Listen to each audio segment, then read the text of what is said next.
Hi guys, this is Stephen Howard again. I think this is video number 5. Yucca's just chilling out today. It's a beautiful day out in Montana. Um, well, I've been going through a lot of pain and trials and tribulation. I'm sure everybody is with the planetary alignments that are going on. We have 6 planets and 2 eclipses over the holiday. So it's hard to say this, but there's going to be some conflicts or some conversations that stem from conflict. And it's very important that you address these with kid gloves, like if you're being judged or put into where someone else's judgment of you or rumors about you or gossip are causing people to interject their own opinion. It's kind of like high school, telephone. You tell somebody the message, and by the time it gets around the circle, it's a completely different message. So it's really important that you understand that, and that you come from a place of truth, honesty, and love. That it's going to take some courage, because you're going to feel like you've been attacked, or like someone's attacking your personal beliefs or your personality. And, you've healed, you've learned, and it's time to stand up for yourself, but not in an ugly way. Like I said before, you're going to come from a place of love, and you're going to be like, well, you might have heard it that way, or you might feel that way, but the actual truth is X, Y, and Z, and stand your ground. Don't back down from what you're believing or how you're feeling. But at the same time, come from understanding where you could understand why someone would think that about you or feel that about you. But it's not your truth. It's not the reality of how it is. So, someone might have put up a wall, they might have ghosted you for a month or something, and you just kept reaching out and trying to heal the situation, and they were just never going to reach out and heal it. You might be amazed, because something karmically might have happened to them over the holiday, or through seeing everything the way it really lays out in their life. And they might actually have a change of heart about you. They might come back after being really ugly, and you're wondering, what alien hopped into my girl's body and made her so mad at me. Maybe you triggered some things within them that they needed to work on and grow on themselves. And we all come, some of us might have more money, or some of us might have been to school and were highly educated. And how could this homeless person have the audacity to tell me what I know? Well, it doesn't matter what form of life you come from. If you have the knowledge and you make people aware of their own shit, that can cause an awakening. And regardless of how they feel about it, it might come across that they're really angry at you. So you have to release that. Go off, cry, burn some sage, meditate.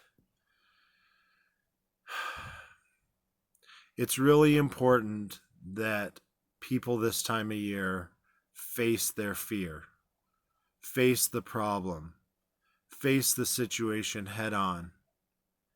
And then once you find that it's been remedied, then there's cause for celebration. And it may be a prolonged, the universe has its own timing, so it may be a prolonged thing. You might do all of this and somebody won't call you and apologize till mid-January or something. And you're like, well, a little late, maybe $1 short. And still you have to accept their apology and understand that the awakening that they had might have happened in universal timing.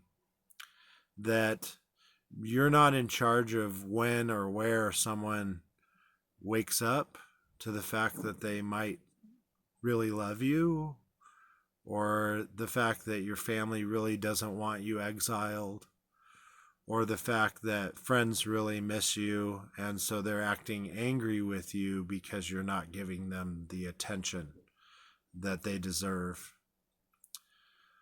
So as you're going through all this, it's going to take you being extremely grounded. It's going to take you being extremely caring and empathetic to their situation and what's been going on for them through their awakening. So, some of us were born awake. The tarot card reader on YouTube that you're like amazed how they just channel the information and how it resonates with you. That is something they were born with. Some of us had a high fever or were born with a veil, if you know what that is. Or some of us were born in an internal encasing, like an animal, and the surgeons had to actually cut you out of your placenta or whatever. The lack of air, or the lack of, some people might think you're special, like, oh, he has brain damage. He's had 5 concussions from extreme sports. He fell off a motorcycle at 82 miles an hour and lived. Well, I did all of that, and I've been in tune with something for quite a while now, and I didn't realize it. Back when I was a kid, I used to really trip out. I went to Grateful Dead concerts, and I was around people that were really awakened, and I didn't realize that it doesn't matter when you're alive. It doesn't matter what time. There were people that were awakened in Vietnam. There were people that were awakened in Korea. There were people that were awakened on the field at Woodstock. So your awakening can come at the most odd time. A lot of you, it might happen for you this holiday season. So be aware of that. Try not to smoke or drink your problem away. Try not to drug your problem away or sex your problem away. It's awesome if you make love on the holidays. More power to you. I'm saying that don't pad the problem. Don't look away. Face it head on. Be grounded. Be courteous. Be loving.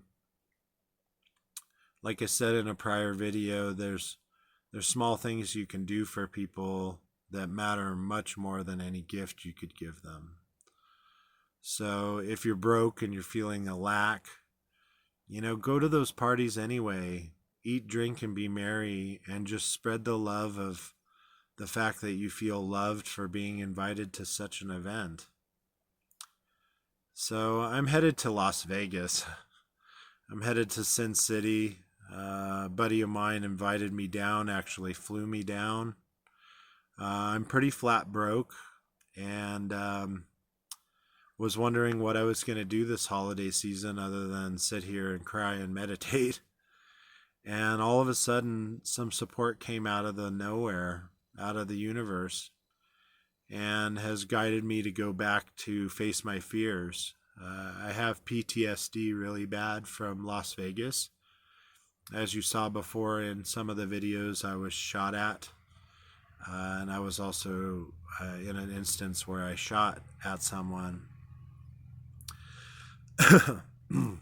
The fear of going back to Vegas is not that Vegas is such a bad place or I'm going to go back and something really bad's going to happen. It's actually almost like the fear that everything's going to be good and that you'll actually miss the parts of Las Vegas that were really good to you. I have many friends out on the Strip. If you go to YouTube and you punch in SK with an 8, SK8 BRD, Skateboard Steve, spelt that way, you'll actually see my motocross crash, that I was number 2 in the world in 1997 in kayak surfing. I was number 2 in the world in northern Scotland. I have many friends around the world that are famous athletes. Some of them have passed on from accidents. And this year, it really is important that you give praise to the people who have passed on. The people that have touched your life in such a way that your life will never be the same again. They're not here in the physical form anymore to give thanks or praise to. So it's very important that you do a meditation and that you put that love out in the 5D for the people that you can't actually speak to. This could be even someone that you love that isn't speaking to you. You can put it out in the 5D that you absolutely love them, that you're so sorry for the situation, and that you want to reconcile, you'd like a new beginning with them. So this is the time of year for reconciliation, for facing your fears, for being the light in the darkness, for understanding that you were born in the likes of Jesus Christ, our Savior. That a baby was born in a manger, and you know the whole story. But what it really is that you find the light within and you shine it on other people, that you inspire them to be better, that you love them unconditionally, regardless of what they're handing you, regardless of what the situation may seem, that you truly love them, that you truly give of yourself. So I think that's the gist of the holiday spirit. You know, if you're a Grinch up there on the mountain, it's important that you come down to Whoville and you sing and hold hands and drink and be merry. And maybe as they're cutting the roast beast, your heart will grow 6 times bigger, and you will know that you're exactly where you're supposed to be. With love and light, everybody, I wish you a happy holiday. I've been given a glimpse. One of my favorite movies this time of year is The Family Man with Nicolas Cage. Nick Cage is such a mess, but he puts out such wonderful movies about life. Anyway, I hope you guys have a happy holiday. Understand that I'm with you in love and light, and I am your strength. That I will do whatever I can for the collective. I'm just trying to put it out there so that I can change your perspective. It comes from a broken healer. It comes from the hangman. It comes from a change of perspective. When things aren't treating you right, you gotta come back at them from love. After all, the best revenge is showing how successful you've become, how loving you've become, how enlightened you've become. So that's my message for today. I hope I get to send you a few messages from Sin City, Las Vegas. And yeah, have a great Merry Christmas and a Happy New Year. One love.